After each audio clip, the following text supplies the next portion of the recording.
No, dobbiamo cercare di limitare i loro punti di forza e i loro giocatori chiave, perché comunque sono una squadra molto lunga e ogni partita stanno dimostrando che ogni giocatore può fare la differenza.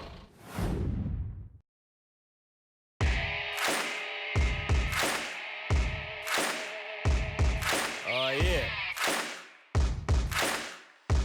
Yo, let's do this. Now picture homie rolling. Let me offer my condolence. You don't know just how I'm doing. And the silence golden broke cause they know him for talking fluent. Got him under the influence, the truest, talking to him. But decline your ego, bumping him out music, I'm eschewing. I just flew in for the day, gonna have to get explicit. I got love for rappers like I do for my fucking ex-bitches. And I got that pass, though, I'm gonna ask permission if I could kick it. Checking the repertoire, I got that rep on par with the best who did it. I just get it how I'm living. Shout out to the ones that with them. Think that I wanted to ransom with it. The last team stand is amazing. I'm honored. I'm honored. It's amazing. That's it. No way. That's it. It's amazing. Sport is bound to be iconic, baby. You got it. Let me get that love and that's 100, taking the proof on it. When I'm in the spot and I catch the feeling, raising the roof on it. You know that we gonna about the head. Hey, y'all ain't ready. Blaze up the whole damn city. Whoa, whoa, whoa, whoa, whoa, nah, nah. È una grande emozione. Mia figlia quasi un anno oggi, siamo a vincere lo scudetto. Contava tantissimo la difesa e anche oggi siamo riusciti a tenerla a 61 punti, quindi complimenti alla squadra. Sono felicissimo per questo successo, sono felice per questa città. You know I did it for Detroit, that's why they see me hustle hard. I got the drive and muscle cars and work ethic of my father. Y'all respect him cause you gotta, love to hate him but you oughta know you gotta give him props for the way he kept on riding now. Oggi è stato un giorno speciale perché siamo andati subito sopra di 20 e siamo riusciti a mandare via l'ansia, che è una delle cose fondamentali da mandare via. 2 anni dopo l'abbiamo fatto a casa nostra, questo è il premio per tutti. E poi abbiamo fatto dei playoff giocando tutte le partite possibili, con serie molto equilibrate, però ce lo meritiamo. Y'all ain't ready. Blaze up the whole damn city. It was very important for us to start the third quarter strong because in previous games they really played well in the third quarter, so thankfully I was able to make some shots and create some distance. I got nothing but love and respect for Bennett. We had 3 really tough series this playoff, and they came out and supported us the whole way.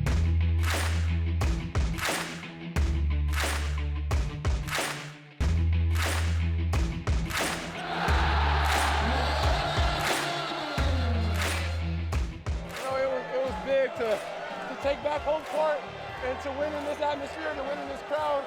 It's amazing. I can't ask for nothing more. I got a great team, great coach, great ownership. I love it. Y'all ain't ready. Blaze up the whole damn city. Whoa, whoa, whoa, whoa, whoa, nah. Let's go. I know y'all hear me. Show love when I'm in your city. Whoa, whoa, whoa, whoa, whoa, nah, nah, nah.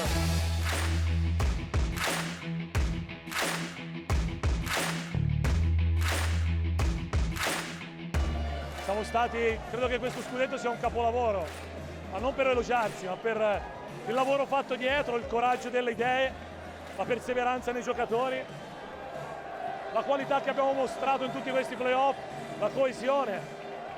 È un capolavoro per questo, veramente complimenti ai ragazzi, hanno fatto un playoff clamoroso.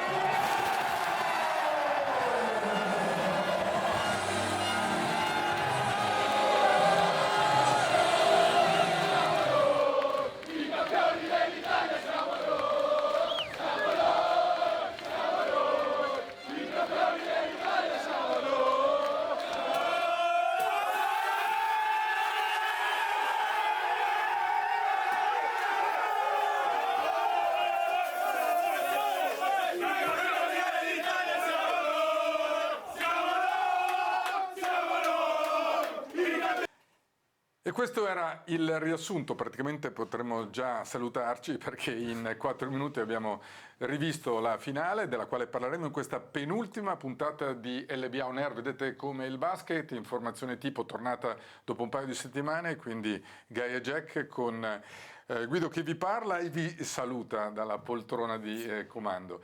Abbiamo visto quello che è successo a Venezia, una battuta con Jack, con la Reyer che ha vinto il secondo scudetto dell'era moderna del basket. Ce ne sono 2 precedenti, quindi in totale fa 4 per la squadra della Laguna. Uno scudetto secondo me non tanto vinto in gara 7, dove ovviamente c'era il fattore campo per Venezia, ma in gara 3 dove a Sassari Venezia si è ripresa subito quello che Sassari aveva così sfilato in gara 2 proprio nel forno da pizza, come ormai chiamiamo amichevolmente il tagliercio. Sei d'accordo che una volta tanto la stagione regolare, quel poco in più, in realtà c'erano 3 posti di differenza tra Venezia e Sassari, insomma quel discorso del tabellone che favoriva Venezia ha dato la differenza, ha dato il là a questa serie?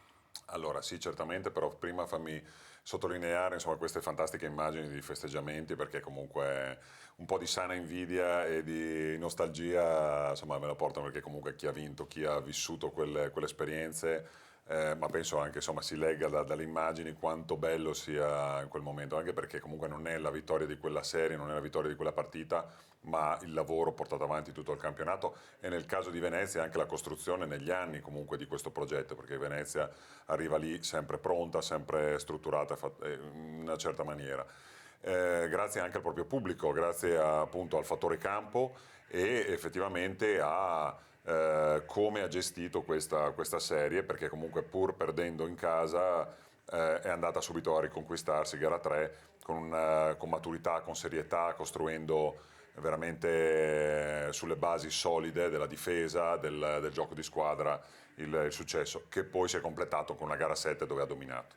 In realtà le posizioni di differenza sono una, se mi permettete il gioco di parole, perché Venezia ha finito terza, poi alla fine con il rush di Pozzecco Sassari ha finito la stagione regolare quarta, prendendo subito il fattore campo con Brindisi, andando a vincere poi gara 3 sul campo dell'Epicata. È una finale inedita, terza contro quarta. Finale inedita, terza contro quarta, però ripetiamo, il terzo posto in stagione regolare con Cremona che è arrivata seconda sul filo di lana, terzo posto che però poi è servito a Venezia per appunto incidere, far così dominare in un certo senso la serie con il fattore campo, come abbiamo detto, anche se poi all'inizio c'è stato questo palleggio, lo prendono, non riprendono, poi gara 5 e gara 6 dove doveva succedere qualcosa, il colpaccio non è accaduto e poi siamo arrivati a gara 7 in questo modo. Vediamo il tabellone conclusivo di quello che è stato il nostro campionato, poi con Jack volevo toccare un altro punto. Allora, tabellone che vede l'Armani liberarsi, si fa per dire, perché ha fatto molta fatica al primo turno la Sidigas di Avellino, della Sidigas di Avellino, con poi Brindisi che perde 3-0 con Sassari, questa è una parte del tabellone, che si conclude con la vittoria sempre per 3-0 di Sassari nei confronti di Milano, con 2 partite vinte a sorpresa, e questa è stata la prima grande sorpresa del nostro tabellone di playoff, da Pozzecco e Soci proprio al Forum di Milano, 2 partite tiratissime, ricorderete l'overtime e tutto il resto, così come peraltro in overtime anche gara 3 a Sassari. Dall'altra parte del tabellone un po' meno scossoni se vogliamo, perché la Vanoli ha vinto 3-1 con una grandissima gara 4 a Trieste con l'Alma, quel canestro di Crawford a fil di sirena praticamente ha portato in semifinale per la prima volta nella sua storia la squadra cremonese. Dall'altra parte il fattore campo è stato rispettato in tutto per tutto, perché il Venezia ha vinto le prime 2, poi ha perso a Trento gara 3 e gara 4, vincendo nettamente la quinta partita. Si è arrivati a una semifinale dove all'inizio sembrava puntarla a Cremona, che ha avuto anche il match ball a Venezia, invece poi 2 gare vinte consecutive dell'Umana, a Cremona gara 5 e in casa gara 4 hanno portato alla finale che abbiamo appena finito di seguire con il 4-3 di Venezia nei confronti di Sassari. È stata una partita, l'ultima, quella di cui abbiamo visto delle immagini, forse senza storia. La serie invece ha avuto veramente una quantità infinita di spunti. Se dovessi dare un tuo flash, Jack, lo chiediamo anche dopo a Gaia, veramente in un attimo, qual è la fotografia della serie, se vuoi anche di gara 7, della serie. Guarda, era impossibile tifare per uno dei due. Secondo me Venezia era la testa e Sassari il cuore, perché insomma la passione era questa Sassari che ha fatto questa cavalcata sbaragliando tutti. Invece Venezia ha giocato tutte le partite possibili, ha segnato tutte le caselline, e poi però è andata a vincere dominando col proprio gioco, imponendo il proprio gioco, quindi di testa, di ragionamento, di lavoro duro. Aver giocato 17 partite e arrivare a dominare in quella maniera la 17esima con gara 7 vuol dire veramente un lavoro clamoroso, veramente complimenti. Flash per Gaia? Ma se dovessi individuare una fotografia, forse sarei scontata a dire la schiacciata di McGee, che è stata pazzesca, e poi ne parleremo anche successivamente. Probabilmente da un lato vedrei l'abbraccio di Spissu con il Poz, che davvero secondo me il Poz è riuscito a dare la fiducia a questi ragazzi, ed è la cosa più importante, perché poi ti spinge anche a fare meglio in campo e a mostrare chi sei, sia come atleta che come persona. Curioso che le tue due fotografie, i due flash siano della squadra che ha perso, poi. Partirei da questo. No, te ho detto uno, cioè, ti sei fatta contagiare? Sì, chiaramente mi contagia. Cioè, se dovessi pensare a Sassari, quello. E se dovessi pensare invece a Venezia, io prendo l'immagine di Tonut, perché secondo me quest'anno veramente ha fatto un grandissimo Bene, tra l'altro mentre parlavi, per accorciare anche un po' i tempi, hanno mandato te le ho trovate io. Queste le ha pubblicate il Poz. Nel senso che le original Poz, che non è molto social, non ama i social, però la prima fotografia pubblicata dopo la sconfitta è della squadra avversaria, facendo i complimenti a Venezia per la vittoria, e poi chiaramente ricorda i suoi ragazzi, ricordando che sono suoi figli. Love you my sons, come ha voluto sottolineare più volte. Forse anche un po' troppe volte. Quando non sapeva cosa dire, infilava sempre figli. questo mantra, che sono tutti i miei figli. Nanno Gentile è papà di due giocatori, anzi no, perché uno è figlio mio, che è Stefano, che giocava per lui, soprattutto quando si è fatto male in gara 5, ha preso quella botta tremenda alla coscia. Insomma, ha utilizzato determinate situazioni in più occasioni. È un sistema di anche allenatori americani che magari non sono così prorompenti come il Poz, però hanno una personalità più alta dei loro avversari, quella di ripetere determinate cose in continuazione per cercare di sviare un attimo la pressione su altri punti e non sulla squadra. Tipo, io non capisco niente di basket, questo l'avrei detto 100 volte, io non sono un allenatore, l'ho detto 100 volte. Non mi toccate il Poz, ve lo dico. Nessuno ti tocca il Poz, però anche da questo lato, per assurdo, lui è un solo di persona lo lui è un istantaneo, Scappellotti. Lui è un istantaneo, uno spontaneo, però non so se lo faccia volendo o per spontaneità totale. Queste cose qui alla fine poi hanno un senso. Sassari ha perso. Tra l'altro Sardar, il presidente, ha detto alla fine della partita, ha detto hanno vinto loro, sono stati i migliori, non ho niente a dire, merito tutto a Venezia. Però Sassari ha perso, però il Poz ha capito, oppure ha improvvisato anche una tattica che era molto di Peterson e Bianchini negli anni '80, cioè quello di togliere il focus da determinate cose importanti sul campo e portarlo su altre, tipo sono figli miei, io non capisco niente di pallacanestro, a Formentera guido una Meari, tutte queste robe che non c'entrano assolutamente niente. Torniamo però ai social. Sì, perché c'è anche un post di Venezia, chiaramente, e ho scelto un post pubblicato da Austin Day, un video. Un video addirittura di Austin Day. Sì, è il momento. No, direi di no, è il momento della premiazione, e lui scrive che sa perfettamente che non è, diciamo, perfetto il tempismo, che magari è arrivato un po' in ritardo, però sa di essere comunque grande nonostante l'errore. E secondo me anche questa è una fotografia importante, perché sappiamo i problemi che ci sono stati a Venezia, e Day all'inizio faceva un po' fatica a esprimersi come insomma l'abbiamo visto nelle finali, perché nelle finali è stato davvero immarcabile, è un giocatore di una classe incredibile. Allora, per Austin Dae c'è da dire questo, al di là del giocatore che è, peraltro chi segue anche il basket di college e poi i professionisti, anche perché poi è figlio di un giocatore che ha vinto 2 titoli con peso in Italia, quindi ha una storia italiana e anche nel basket globale che è importante, sicuramente la più importante di quelli che c'erano sul campo, di tutti i 24 giocatori, comunque i 20 che hanno giocato. C'è da dire questo, io mi ricordo 2 aspetti durante la stagione regolare, uno la partita con Bologna, dove è stato praticamente neutralizzato da De Raffaele, e un'altra squadra io credo l'avrebbe tagliato a quel punto lì, un'altra formazione avrebbe probabilmente schiacciato il tasto, grazie, rispedito al mittente. De Raffaele, Casarini presidente e lo stesso Brugnaro sono riusciti invece a far quadrato o triangolo, visto che sono in 3, e tenerselo lì. L'altra cosa, Jack, io sono andato a vedere una partita di regular season a Milano, era il giorno di ritorno, Venezia era sotto di 20 e ero molto tentato alla fine del terzo quarto, perché avevo altro da fare, di uscire dal forum e andare, tanto era finita. Alla fine Venezia ha vinto all'ultimo secondo con un tiro di Dae.